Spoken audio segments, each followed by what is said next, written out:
দাদি একদিন শুকনো মাঠে হাঁটতে গিয়ে একটি কাঁদতে থাকা গাছের ছায়া দেখতে পেল। গাছ ছিল না, শুধু তার ছায়া মাটিতে কাঁদছিল।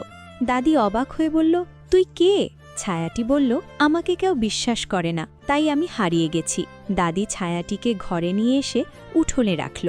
মুহূর্তে উঠোনে বিশাল গাছ জন্মালো, যার পাতায় পাতায় মানুষের ইচ্ছা লেখা। যে গরিব মানুষ যা চাইতো, পাতা ঝরে তা সত্যি হয়ে যেত। কারোর ঘরে চাল, কারোর ঘরে ওষুধ, কারোর মেয়ের বিয়ে হয়ে গেল। দাদি নিজের জন্য কিছুই চাইল না। এক লোভী চেয়ারম্যান রাতে এসে সব পাতা ছিঁড়ে নিতে লাগল। হঠাৎ সব পাতায় তার চুরির কাহিনী লিখে আকাশে উঠতে লাগল।